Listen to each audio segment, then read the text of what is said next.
नाज़रीन, जदीद ईरान की तारीख़ क्या है? ईरान को ईरान का नाम किसने दिया है? लेकिन उससे कबल नाज़रीन मैं आपको बताता चलूँ कि फ़ारिस दुनिया के कदीम तरीन ममालिक में से एक है, जिसकी तहज़ीब सदियों पुरानी है। इवन के कबल मसीह जब सिकंदर आज़म इस धरती पर आया था तो उस वक्त भी यहाँ पर दारा की शक्ल में एक मजबूत तरीन, बल्कि उस वक्त दुनिया की मजबूत तरीन हुकूमत थी।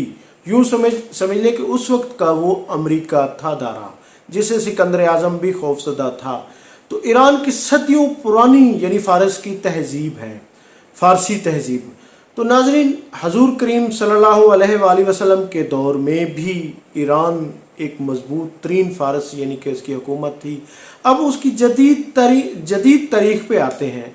तो नाज़रीन, ईरान का नाम 1923 में रज़ा मोहम्मद ख़ान ने ईरान यानी कि फ़ारस से ईरान का नाम रखा था। रज़ा ख़ान कौन था? जी हाँ, रज़ा ख़ान एक सिपाही का बेटा था और फ़ौज में ही भर्ती हुआ और जल्द ही वो आला ओहदे पर पहुंच गया और फिर उसने 1921 में वो ईरान का वज़ीर आज़म बना, फ़ारस का वज़ीर आज़म बना और 1923 को उसने फ़ारस का नाम तब्दील करके उन्होंने इसका नाम ईरान रखा। और फिर नाज़रीन, सिर्फ 2 साल बाद ही उस वक्त कचार ख़ानदान की हुकूमत थी ईरान पर। जो बादशाह था वो अहमद शाह कचार था। तो वज़ीर आज़म ने यानी रज़ा ख़ान ने अहमद शाह कचार बादशाह को मौजूल कर दिया, उसको हटा दिया, उससे हुकूमत छीन कर वो ख़ुद बादशाह बन गए। तो नाज़रीन, कचार ख़ान की हुकूमत के बाद जब रज़ा ख़ान हुकूमत में आए तो उन्होंने अपना लक़ब पहलवी इख्तियार किया, रज़ा शाह पहलवी। तो उसके बाद उनकी हुकूमत शुरू हुई, वो बादशाह बन गए।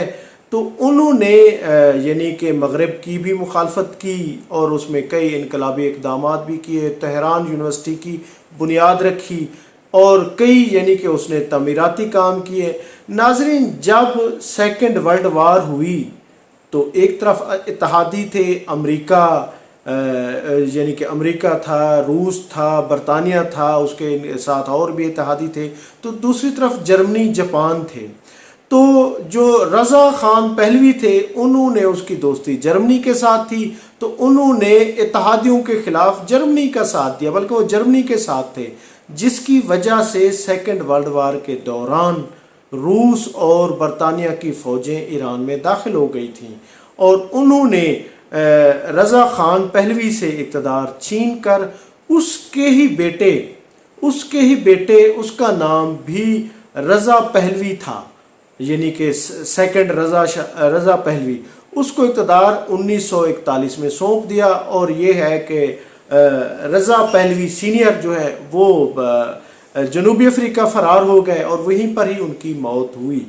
पर फिर उसके बाद नाज़रीन 1941 से लेकर 1979 तक यानी कि जो पहले रज़ा ख़ान थे वो यूरोप के मुखालिफ थे, जबकि जो दूसरे इत्तेहादियों के भी मुखालिफ थे। जो दूसरे रज़ा ख़ान आए वो यूरोप के और अमेरिका के इत्तेहादी थे, उनके अलाई थे, यूरोप नवाज थे, अमेरिका नवाज थे। उन्होंने यानी कि लिबरल बुनियादों पर ईरान को मजबूत किया और एक यानी कि लिबरल हुकूमत की बुनियाद रखी, जिसमें शख्सी आज़ादी थी, जिसमें उन्होंने औरतों को कई यानी कि खुली आज़ादियाँ दी, कई जिसकी वजह से उस पर आज तक तनकीद का भी उसको निशाना बनाया जाता है।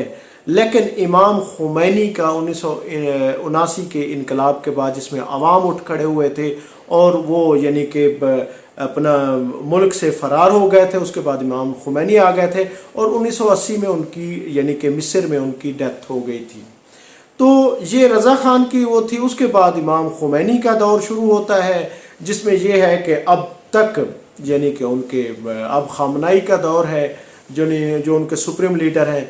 तो नाज़रीन, अब ईरान और इसराइल की यानी कि जो वार जारी है, अब एक और रज़ा शाह पहलवी मंजर आम पर आया है, जिसने ایران کی مخالفت کی ہے اور امریکہ کی حمایت کی ہے اور کہا ہے کہ جلد ہی ایرانی حکومت گرنے والی ہے۔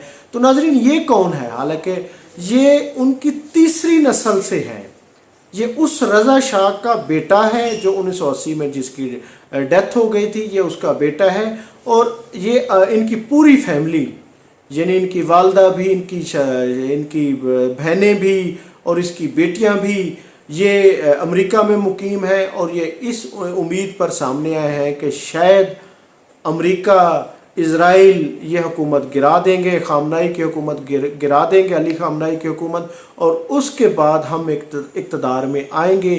تو یہ منظر عام پر آئے ہیں۔ ناظرین یہ مختصراً یعنی کہ تاریخ تھی ایران کی، موجودہ ایران کی، اور دنیا میں ایران واحد شیعہ سٹیٹ ہے، یعنی ایران دنیا میں واحد شیعہ سٹیٹ ہے۔ ناظرین یہ ایران کو ایران کیوں کہا جاتا ہے؟ 1923 میں اس کا نام دیا گیا۔ اس سے قبل قاجار خان کی حکومت تھی، احمد شاہ قاجار کو رضا شاہ پہلوی نے معزول کیا تھا، تو اس کے بعد یہ پہلوی حکومت بھی 1979 میں ختم ہوئی، تو اب یعنی کہ خامنائی کی حکومت چل رہی ہے۔ تو ناظرین اب اسرائیل اور ایران کی وار ہو رہی ہے۔ تو ایران ایٹمی پروگراموں کے حوالے سے یعنی کہ دنیا بھر میں اپنے ایٹمی پروگرام کے حوالے سے اس پر یعنی کہ مختلف ادوار میں سینکشن بھی لگتی رہی ہے، اس پر مختلف ممالک، اس کی جنگ بھی ہو چکی ہیں، عراق ایران جنگ ہو چکی ہے، عراق کویت جنگ، کویت کے ساتھ بھی اس کی وہ ہو چکی ہے۔ تو ناظرین یہ مختصراً تاریخ تھی۔ میں ہوں عبدالرؤف روفی اور آپ دیکھ رہے تھے تاریخ نامہ۔